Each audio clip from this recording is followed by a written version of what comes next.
this is Patty Martin, and I received a question this week from someone who said that this basic seated pose, the cross-leg pose, is uncomfortable for them.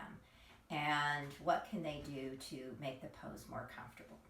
So I'd like to talk about some techniques that we use to make this be a more accessible pose to different people. So as you can see, I've begun being seated on a bolster.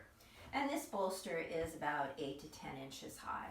So with height underneath my buttocks, I'm able to have my hip bones higher than my knee bones.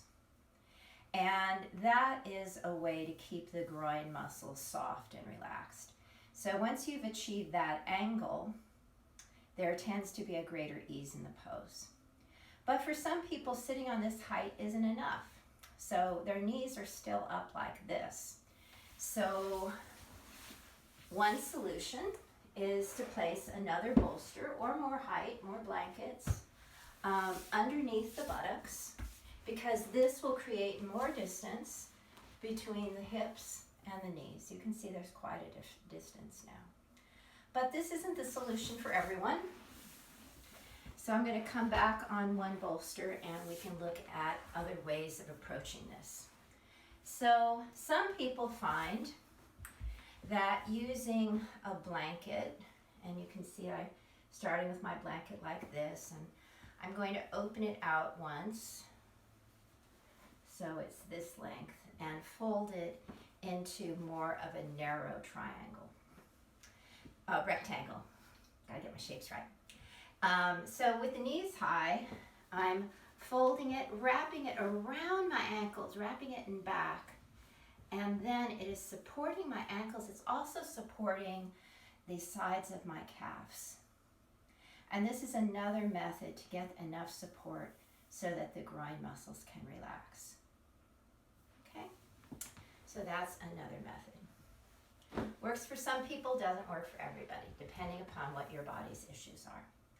So what some people find helpful is to have support underneath the thighs here. So I'm just placing these two blocks, and you can experiment with what works for you. And again, the support from the bottom this time allows the groin muscles to relax. And you can move these over time as your groin muscles begin to soften. And so you don't need the same amount of support always. But let's say that didn't work either. So maybe your problem could be helped by using a belt. So I made a loop in the belt, and I'm going to lift my legs up, put the belt over the top, and bring it so that it is about a third of the way down. It's definitely above my knees, maybe about 4 or 5 inches above my knees. And what this provides is a boundary, a kind of a fence on each side that secures the legs in, which helps relax the hips. So the hips aren't doing this release and tightening. They have the security of having the belt. So this is another way that you can support yourself where it can feel much more comfortable, but doesn't work for everyone. So I'm taking off the belt now, but I'm going to continue to use the belt. But this time I'm going to step through the belt with both feet and bring the belt up so it's right at the crease of my knees.